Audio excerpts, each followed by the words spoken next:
তেওঁলোকৰ পৰা মাত্ৰ 200 মিটাৰ মানতহে আছে, 200 মিটাৰ মান হ'ব। কিন্তু আৰু খৰালি মাহত যেতিয়া ধূলিটো আহে আমাৰ ঘৰৰ ভিতৰত সোমাই বিচনা পত্ৰ আঁঠুৱা পত্ৰ গোটেইবিলাক লেতেৰা হয়।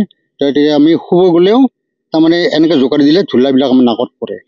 তাৰ কাৰণে আমাৰ অসুখ বহুত। এতিয়া আমাৰ কাহ চৰ্দিবিলাক হৈ আছে, মানে উপায় নাই আৰু সৰু সৰু ল'ৰা ছোৱালীবিলাকতো আৰু বহুত কিবা কিবি হৈ আছে, বিশেষকৈ হেৰি মানে জ্বৰ কাহ চৰ্দি এইবিলাক হৈ আছে। আৰু শব্দ যিটো শব্দ আমি যদি বহিও থাকোঁ জাপ মাৰি উঠোঁ, আৰু শুই থাকিলেতো টোপনিৰ পৰা সাৰিয়ে পাই যাওঁ, গোটেই ৰাতিও চলে শব্দবিলাক, ইমান ডাঙৰ ডাঙৰ শব্দ। মানে ভাবুকি নিশ্চয় আনি আছে, কাৰণ আনিছেই অলৰেডি। তাৰমানে কিয় এতিয়া আমি যিখিনি আছোঁ, আমাৰ প্ৰজন্ম যিখিনি বৰ্তমান আমাৰ চলি আছে, আমি যেনে তেনে চলি যাম। ভৱিষ্যতে 30-25 বছৰ যদি এনেকৈ চলি থাকে আৰু নতুন প্ৰজন্মৰ কি অৱস্থা হ'ব সেইটো একমাত্ৰ ভগৱান জানে। আজি 3 মাহ মানৰ পৰা ধূপগুৰি অঞ্চলত চামষ্টোন ক্ৰেচাৰ বুলি উদ্যোগ এটাত অবৈধভাৱে কিছু কাম কাজ চলি থকা বুলি, আৰু তেখেতসকলৰ কাম কাজ চলা সময়ত ৰাইজৰ বিভিন্ন ধৰণৰ অভাৱ বা ৰাইজৰ বিভিন্ন ধৰণৰ সমস্যাৰ সৃষ্টি হোৱা বুলি ছ'চিয়েল মিডিয়া আৰু এই অঞ্চলবাসী ৰাইজে আমাক ব্যক্তিগতভাৱে এবাৰ ইয়ালৈ আহি চাবৰ কাৰণে অনুৰোধ কৰিছিল। তেখেতসকলৰ অনুৰোধ মৰ্মে আমি আহিলোঁ। আহি কাম বন্ধ থকা দেখিছোঁ। তেখেতসকলৰ মেনেজাৰৰ সৈতে আমি কথা পাতিলোঁ। তেখেতে কৈছে ওচৰ পাজৰৰ মানুহৰ লগত কথা বতৰা পাতি 4 বছৰ আগৰ পৰা তেওঁলোকে কাম আৰম্ভ কৰিছে। তাৰ মাজতো পশ্চিম বৰপতিমা গাঁৱৰ ক্ষতি হোৱা বুলি সেই অঞ্চলৰ ৰাইজে অভিযোগ কৰিছে। তেওঁলোকৰ সৈতেও মেনেজাৰে অনতিপলমে তেওঁলোকৰ সৈতে কথা পাতিম বুলি আজি আমাক জনালে। যিকোনো এটা অভিযোগ একপক্ষীয়ভাৱে শুনি পেলাই অভিমত দিয়াটো উচিত নহয় কাৰণে আজি আমি ব্যক্তিগতভাৱে তেখেতসকলক লগ কৰি অভিযোগ মানেতো আজি 2 দিনমানৰ পৰা বন্ধ ৰাখিছে। মানে কিবা সিহঁতৰ আমাৰ যেতিয়া নিউজ চেনেলে বা ছ'চিয়েল মিডিয়াৰ দ্বাৰা যেতিয়া সিহঁতে গম পালে কিছুমান কথা, এতিয়া বৰ্তমান 2 দিনমান সিহঁতে স্থগিত ৰাখিছে। যেতিয়া আমাৰ বৰষুণ খুব কম হয় বা এসপ্তাহ বা 10 দিন যেতিয়া বৰষুণ নাহে, তেতিয়া আমাৰ এই অঞ্চলটোত ধূলি মাকতিত থাকিব নোৱাৰে।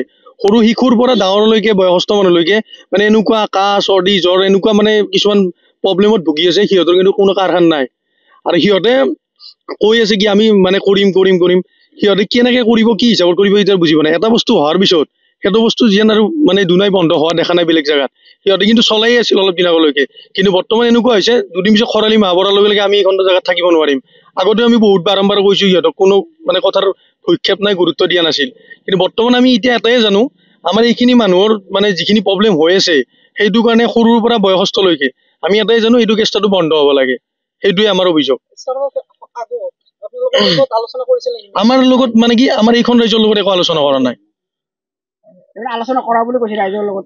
কোনখন ৰাজ্যৰ লগত কৈছে ক'ব নোৱাৰো, কাৰণ তাতো এখন ৰাইজ আছে, সেইফালেও ৰাইজ আছে, সেইফালেও ৰাইজ আছে, কিন্তু আমাৰ এইখন ৰাজ্যৰ লগত কোনো সিহঁতৰ কথোপকথন হোৱা নাই বৰ্তমানলৈকে। হয়, আমাৰ জনোৱা মানে বাৰম্বাৰতো আগতে গৈছিলে, আমাৰ ৰাইজৰ মানুহ বহুতবাৰ কোৱা গৈছে, সিহঁতে তথাপি মানে একো গুৰুত্ব দিয়া নাছিল। আপোনালোকৰ জিলা আয়ুক্তলৈ স্মাৰক পত্ৰ প্ৰেৰণ কৰিছে। আমাৰ এখন দিয়া গৈছিল ন? আমাৰ এখন দিয়া হৈছে, কাগজ দিয়া হৈছে। মই যোৱা নাছিলো, আমাৰ মানে ডাঙৰ যিখিনি আছিলে গৈছিলে। আমি আমাৰ ৰাইজৰ পৰা আপোনাৰ আমাৰ SDC মহোদয়লৈ তেখেতলৈ দিছোঁ, আৰু আমাৰ আয়ুক্ত যে আমাৰ মানে মিৰ্জাত বহে আমাৰ জিলা আয়ুক্ত তেখেতলৈ দিয়া হৈছে, আৰু DC মহোদয়লৈ দিয়া হৈছে। কেনেধৰণৰ অভিযোগ? আমাৰ ৰাইজৰ পৰা এইটো মানে বন্ধ হ'ব লাগে, আমাৰ অসুবিধা সেইখিনি লৈ কিনে আমি দিয়া হৈছিলে। এতিয়ালৈকে একো ব্যৱস্থা দেখা নাই। আহা বুলি শুনিছো, কিন্তু আমাৰ ৰাইজলৈ কোনো কণ্টেক্ট কৰা নাই। আৰু এতিয়া তেখেতসকলে আশ্বাস দিছে যে আমি এইটো বস্তু চাম বুলি, ব্যৱস্থা ল'ম বুলি আশ্বাস দিছে। আমি এইটো বন্ধ হোৱাটো বিচাৰো। ৰাইজৰ অসুবিধা নহয়, আমি জানো। যিহেতু তেওঁলোকৰ লগত আলোচনা কৰাৰ সময়ত আপোনালোকো আছে, তেওঁলোকে যিবিলাক কথা কৈছে সেয়া সত্য নহয়। তেখেতসকলে ৰাতি 2টা-3টা তেতিয়ালৈকে গাড়ী চলাই থাকে, আৰু আমি ওচৰত থকা মানুহখিনিয়ে গম পাওঁ। তেওঁলোকে নীতিভুক্ত কৰি কিনে এইটো স্থাপন কৰে, তাত আপোনালোকৰ বিৰোধ থাকিব নেকি? বিৰোধ থাকিব। আমাৰ গাঁৱৰ ওচৰত মানে কি ইমান ডাঙৰ কেঁচাৰ এটা আমি হ'বলৈ মানে কোনো পধ্যত আমি কেঁচা কোনো পধ্যে আমি কেঁচা নিবিচাৰোঁ। আমাৰ গাঁও পশ্চিম বৰপেটা গাঁৱৰ ওচৰত আমি মানি ল'ব নোৱাৰোঁ এইটো। মোৰ ধন্যবাদ থাকে যে এই কেঁচাটোৰ পৰা আমাৰ এই অঞ্চলবাসী ৰাইজৰ খুব ক্ষতি হৈছে। চাওক যেনেকুৱা চাউণ্ড ওলায় সেই চাউণ্ডত তিনিমহীয়া কেঁচুৱা, 6 মাহীয়া কেঁচুৱা, বছৰ দিনীয়া কেঁচুৱা এই বাচ্চাবিলাকৰ মানে চিঞৰি উঠে এই চাউণ্ডত, তেতিয়া এটা ক্ষতি। আৰু চাওক গোটেই ভাৰতবৰ্ষত বা গোটেই পৃথিৱীতে এটা বস্তু মানে খুব এটা গুৰুত্ব দি দিছে, চৰকাৰেও গুৰুত্ব দি দিছে, যিটো প্ৰদূষণৰ পৰা মানে আমাৰ যিটো ক্ষতি হয় সেইবিলাক মুক্ত কৰাৰ কাৰণে চৰকাৰেও খুব এটা প্ৰচেষ্টা হাতত লৈছে। তেনে ক্ষেত্ৰত আমি গোটেই মানুহখিনি অসুবিধাত ভুগি আছোঁ আৰু তেওঁলোকক আমি বাৰম্বাৰ কথাটো বুজাই কৈছিলোঁ যে তেওঁলোকে কিবা কাম কৰিলেও নিয়ম নীতিৰে কৰক, কিন্তু তেওঁলোকে নিয়ম নীতিটো নামানে। তেওঁলোকক যদি আমি বুজাই কওঁ তেওঁলোকে ভাৱ কৰে মই বুজি পোৱা হিচাপে অসমীয়াহে কৈছে, গতিকে অসমীয়াক মানে কৈছে আৰু বাদ দি শুনিছে আৰু বাদ দি থৈ দিছে, ঠিক তেনেকুৱা। সেয়েহে আমাৰ যিটো ক্ষতি কৰিছে এই কেঁচাটোৰ পৰা, ধূলি মাকুটিৰ পৰা যিবিলাক মই আগৰবাৰো কৈছিলোঁ যে সেই খুব খোজুৱাই ধোঁৱাৰ দৰে হয়, কুঁৱলী দিয়াৰ দৰে হয়, তাত আপোনালোকক আৰু বুজাই ক'ব নালাগে, নিশ্চয় আপোনালোকে বুজি পাইছে। গতিকে সেয়েহে যিটো বস্তুৱে আমাক ক্ষতি কৰে সেই বস্তুটো আমাৰ ইয়াৰ পৰা স্থানান্তৰ হোৱাটো আমি বিচাৰোঁ। ইয়াৰ পৰা উঠাই লৈ যাওক, তেতিয়া আমাৰ ৰাইজে শান্তি পাব। তেওঁলোকে কাম কিমান দিনৰ পৰা বন্ধ কৰিছে? যিহেতু আমি গম পাইছোঁ 3 মাহ পূৰ্বৰ পৰাই তেওঁলোকৰ প্ৰদূষণৰ চাৰ্টিফিকেট ৰিনিউৱেল কৰা হোৱা নাই। তেনে ক্ষেত্ৰত এই যিটো কামটো 3 মাহ আগৰ পৰাই বন্ধ হৈ থাকিব লাগিছিল, কিন্তু আপোনালোকে স্থানীয় লোক হিচাপে কেতিয়াৰ পৰা বন্ধ কৰা? আমি যেতিয়া চাউণ্ডটো শুনো তেতিয়া আমি বুজো কি এই কেঁচাৰটো চলি আছে, আৰু যেতিয়া আমি চাউণ্ড নুশুনিম তেতিয়া আমি ভাবিম কি এইটো বন্ধ হৈ আছে, কিন্তু চাউণ্ডটোতো আমি শুনিয়ে আছো। এতিয়া আমি এসপ্তাহ মানৰ পৰা শুনা নাই, নহ'লে আমিতো গোটাই শুনিয়ে আছো। তেওঁলোকে কথাটোহে কৈছে, কিন্তু সেই তেওঁলোকে বন্ধ কৰা নাই, কিন্তু কথাটো কৈছে বন্ধ কৰা। ৰাতিটো গাড়ীটো আহিয়ে থাকে, আমি উৎকট শব্দ পাই থাকোঁ, গাড়ীত ডাম্পাৰ আহি থাকে, গাড়ী আহি থাকে, সেইবিলাকৰ শব্দ আমাৰ নিচেই ওচৰতে ঘৰ, আমি গম পাওঁ। শব্দবিলাক ৰাতিৰ শব্দ এনেও বেছি হয়, সেইবিলাক গমেই পাওঁ। আৰু যিখিনি জানো আমি উঠি অহাৰ পৰা, এই শিলৰ কুঁৱৰী হওক বা কেঁচাৰ হওক, মানুহৰ যোনটো জনবসতিপূৰ্ণ জেগা তাৰ পৰা মিনিমাম 5 কিলোমিটাৰ নে 7 কিলোমিটাৰ আঁতৰত থকাটো মানে হয়, মানে চৰকাৰী হিচাপত। কিন্তু এইটো ইয়াত কেনেকৈ স্থাপন কৰিলে, সিহঁতে ক'ৰ পৰা পাৰ্মিশ্যন ল'লে, কি হিচাপত দিছে, সেইখিনি এতিয়া বিষয় মানে মেইন হয়। আমাৰ ৰাইজৰ কোনো একো নাই, আমাৰ কোনো একো এনঅচি নাই। বিভাগীয় মানে মই যোৱা নাছিলোঁ, আমাৰ যোনবিলাক ডাঙৰ মোৰ ওপৰত ডাঙৰ আছিলে আমাৰ ৰাইজৰ পৰা, সেনেকৈ যাই পেলাই তাত কাগজ এখন দিছিলে। ঠিক আছে, চাব পাৰে, কিন্তু আমি অথৰিটি নহয়, আমি কাগজ চোৱাৰ আমাৰ কোনো অথৰিটি নাই। এই সম্পৰ্কত আমি বিভাগীয় বিষয়াসকলৰ সৈতে বা ডিপাৰ্টমেণ্টৰ সৈতে আমি নিশ্চয় কথা পাতিম। আৰু কোনো মানুহে ব্যৱসায় বাণিজ্যৰ জৰিয়তে যদি চৰকাৰী অনুমতি বিনা অনুমতিত তেওঁলোকে কাম কাজ কৰি ওচৰ চুবুৰীয়া মানুহক যদি অসুবিধাৰ সৃষ্টি কৰিছে, তেতিয়াহ'লে সেইটোত আমি মাত মাতিম। এতিয়া আজি প্ৰথমবাৰৰ কাৰণে তেওঁলোকৰ সৈতে কথা বতৰা পাতিলোঁ, তেওঁলোকৰখিনি শুনিলোঁ, ৰাইজৰখিনি শুনিলোঁ। এতিয়া বিভাগীয়ভাৱে আমি কথা বতৰাখিনি পাতি ল'ম।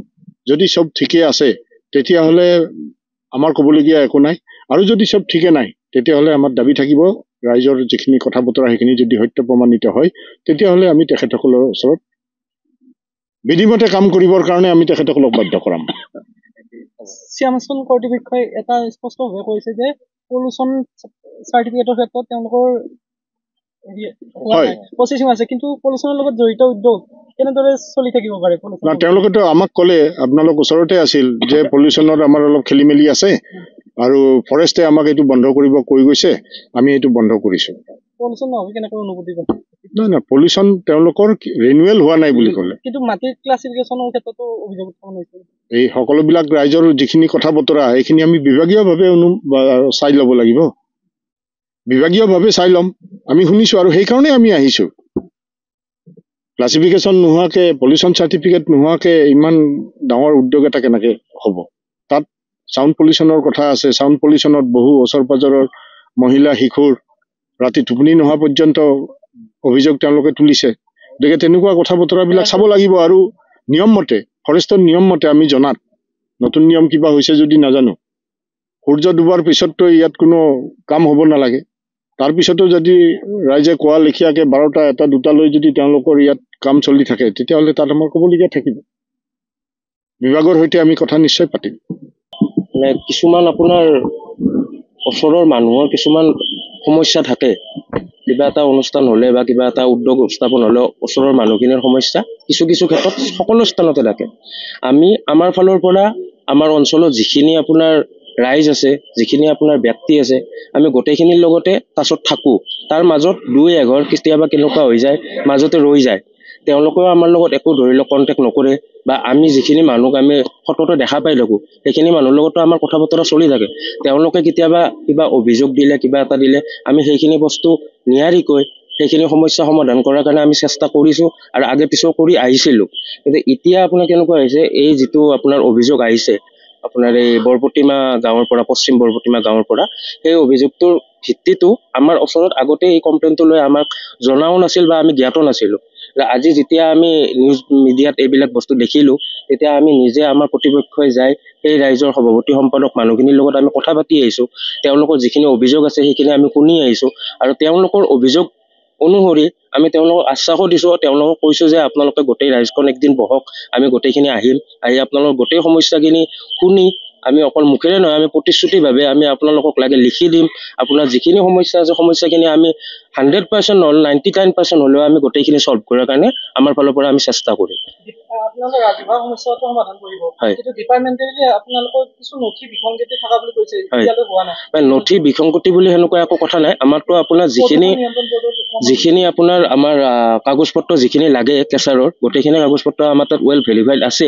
কিছুমান বস্তু আপোনাৰ কেনেকুৱা থাকে, ধৰি লওক বস্তু এটা প্ৰচেচিঙত থাকে, কিবা এখন কাগজ, চব বস্তুৰে আপোনাৰ এনেকুৱা নহয় একবাৰ কাগজখন বনালে যে গোটেই কাগজখনৰ লাইফ টাইমৰ কাৰণে থাকিব, সেনেকুৱাও নহয়। বস্তুবিলাক এনেকুৱা থাকে আপোনাৰ বছৰে বছৰে ৰিনিউ কৰিব লাগে।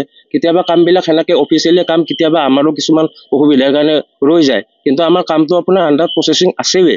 গোটেইখিনি কাগজ আপোনালোকে ডিপাৰ্টমেণ্টে প্ৰচেচিং মানে আপোনাৰ বৰ্তমান 2-1 মানে আপোনাৰ এই পলিউশ্যনৰ এখন কাগজ প্ৰচেছত আছে, সেইখন হ'ব আৰু জাষ্ট এতিয়া স্থাপন কৰা 4 বছৰ হৈছে। ইয়াতে আৰু এটা অভিযোগ আছে, ভূমিকেন্দ্ৰিক ক্লাছিফিকেশ্যন হ'ব লাগে ইণ্ডাষ্ট্ৰিয়েল। ভূমিকেন্দ্ৰিক যিটো অভিযোগ আহিছে, এই অভিযোগটো আমাৰ আপোনাৰ চাৰ্কেল অফিচ যেতিয়া আগতে 2 বছৰ 3 বছৰ যেতিয়া এইটো স্থাপন কৰা হৈছিলে, তেতিয়া আমাৰ অসম চৰকাৰৰ এটা নিয়মো আছে যে কি ইণ্ডাষ্ট্ৰিয়েল হ'লে বা আপোনাৰ যিবিলাক উদ্যোগ হ'লে ভূমি শ্ৰেণীটো আপোনাৰ বদলি পেলাই এনেকুৱা হ'ব নালাগে যে ইণ্ডাষ্ট্ৰিয়েল এৰিয়া, সেইটো নহ'লেও হয়। আৰু আপোনাৰ খালি এটা উল্লেখ থাকিব লাগে যে এইখিনি কৃষিভূমি নহয়, কৃষিভূমি নহয় বুলি বস্তুটো উল্লেখ থাকিব লাগে।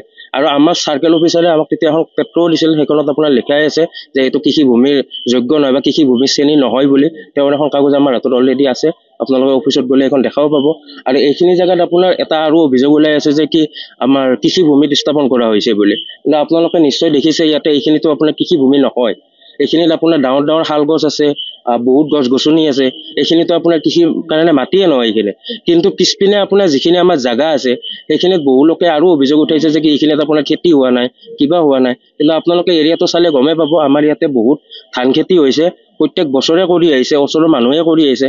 আৰু তাৰ ধান খেতি এনেকুৱাও নহয় যে বেয়া হৈছে, ধান খেতিখিনি ভালো হয়, মানুহখিনিয়ে আমাৰ লগত কথা বতৰাও পাতে, আৰু আপোনালোকে এতিয়া চালে আপোনালোকে দেখাও পাব ইয়াতে খেতি হৈ আছে। আপোনালোকৰ বিভাগে জনাইছে যে ইণ্ডাষ্ট্ৰিয়েল নহ'লেও উদ্যোগ স্থাপন কৰিব পাৰি। ইণ্ডাষ্ট্ৰিয়েল নহ'লেও নহয়, মানে কৃষিভূমি যিটো শ্ৰেণীটো আছে, কৃষিভূমি শ্ৰেণীটো আমাৰ তাতে য'ত কথা পতা গৈছিলে, আপোনাৰ কৃষিভূমিটো আমাৰ এইটো মাটিটোতো আপোনাৰ আমি কিনি লোৱা মাটি নহয়, এইটো ভাড়াত লোৱা মাটি হয়। আৰু এই মাটিটোৰ অথৰিটি আপোনাৰ যিকেইজন মালিকৰ পৰা আমি লিজত লোৱা গৈছে, সেই মালিককেইটাৰ হাতত আছে অথৰিটিটো। তো তেওঁলোকে আপোনাৰ এইখিনি নথি পত্ৰৰ কাম কৰিছে অলৰেডি। তেওঁলোকে আমাক 2-1 কাগজ জমাও দিছে যে কি আপোনাৰ চাৰ্কেল অফিচৰ পৰা যিখিনি লিখি দিছে আপোনাৰ শ্ৰেণী পৰিৱৰ্তনৰ এইটো যিটো আছে, সেইখিনি গোটেই কাগজ আমাৰ লগত আছে। সেইটো বস্তুটো আপোনাৰ যিটো আমাৰ মাটিৰ মালিক হয় তেওঁলোকৰ হাতত বিশেষকৈ অথৰিটিটো থাকে। নাই, আপোনাৰ পলিউশ্যন চাৰ্টিফিকেটখনটো আমাৰ আছিলে আপোনাৰ 3 মাহ হ'ল, 3 মাহৰ পৰা আমাৰ আণ্ডাৰ প্ৰচেছত কামটো চলি আছে। হয় হয়, তাক লৈ মানে আপোনাৰ যিটো পলিউশ্যন বৰ্ডৰ আপোনাৰ নিয়ম থাকে, পলিউশ্যন বৰ্ডৰ নিয়মত আগতে আপোনাৰ 500 মিটাৰ আছিলে, মানে আপোনাৰ কেঁচাৰৰ পৰা 500 মিটাৰ, কিন্তু এতিয়া আপোনাৰ নতুন গাইডলাইনত মতে আহিছে আপোনাৰ 250 মিটাৰ, 250 মিটাৰ। তো বা আমাৰ কেঁচাৰৰ পৰা যিখিনি আমাৰ ওচৰে পাজৰে মানুহ আছে সেই মানুহখিনি আপোনাৰ 250 মিটাৰৰ ওপৰৰ ৰেঞ্জত আছে, 250ৰ আণ্ডাৰত নাই। যিটো আপোনাৰ GPS মেপতো আপোনালোকে চেক কৰিলে বস্তুখিনি দেখাই পাব। আমাৰ কেঁচাৰৰ পৰা আপোনাৰ যিখিনি ওচৰৰ লোকেল মানুহ আছে 291 এবভ আছে, মানে 291 একদম লাষ্ট নম্বৰ হয়, 291ৰ এবভ আছে। কিন্তু ফৰেষ্টৰ মতে আপোনাৰ পলিউশ্যনৰ মতে গাইডলাইনত আপোনাৰ 250 মিটাৰলৈকে আজিকালি নতুন নিয়ম ধাৰ্য কৰা হৈছে। হয় কিছু নথি বাকী আছে, হয় হয়। এই ক্ষেত্ৰত অনুমতি কোনে দিছে যে আপোনালোকৰ এই কেঁচাটোত চলি থকা? নাই, কেঁচাটোতো বৰ্তমান আপোনাৰ বন্ধ হৈ আছে, কেঁচাৰ বৰ্তমান চলা নাই। কেঁচাটোতো বন্ধ আছেই আপোনাৰ এতিয়াৰ পৰা বোলে টাইম বুলিতো সেনেকৈ ক'ব নহয়, কিন্তু বন্ধ আছে। মানে আপোনাৰ কাগজখন হোৱা নাই, কাগজখন হ'লেহে আমাৰ বস্তুখিনি আগবাঢ়িব আৰু। হয় হয়। এই ক্ষেত্ৰত বাতৰি সম্প্ৰচাৰ হয় যে বন বিভাগৰ মানুহ আপোনালোকৰ ইয়াত আহিছিলে, তেওঁলোকে কি কৈছে? তেওঁলোকে কৈছে আপোনালোকৰ কাম কাজখিনি বৰ্তমানতো এই নিউজ চিউজ বাজি আছে, কাম কাজখিনি আপোনালোকৰ বন্ধ ৰাখক, এনেকৈ কৈ গৈছে। আহি পেলাই আমাৰ বন্ধও ৰখা আছে, খোলা নাই। ৰাস্তাৰ বহন ক্ষমতাৰ ওপৰত বাহন শিলৰ বাহন ইয়ালৈ আহে বুলি অভিযোগ এটা আছে। ৰাস্তাৰ শিলৰ বাহন, এতিয়া ৰাস্তাত আপোনাৰ গাড়ীটো বহুত কেইখন চলি থাকে।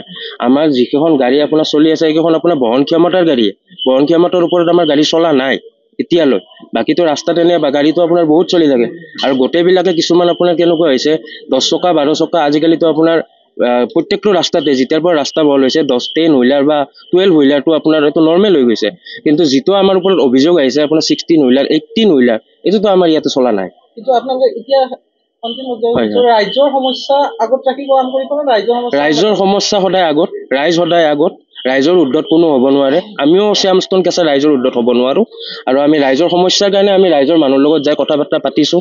ৰাইজৰ মানুহখিনিৰ আমি যিখিনি সমস্যা আছে সেইখিনি জানি বুজি লৈছোঁ আৰু তেওঁলোকক প্ৰতিশ্ৰুতিও দিছোঁ বা তেওঁলোকৰ লগত আমি বহিম বুলিও কৈছোঁ। তেওঁলোকৰ যিখিনি সমস্যা সেইখিনি আমি সমাধান কৰিম বুলি তেওঁলোকক আশ্বাস দিছোঁ। যিকোনো খবৰৰ বাবে যোগাযোগ কৰক 7099017330 লগতে 7099017110 নম্বৰত।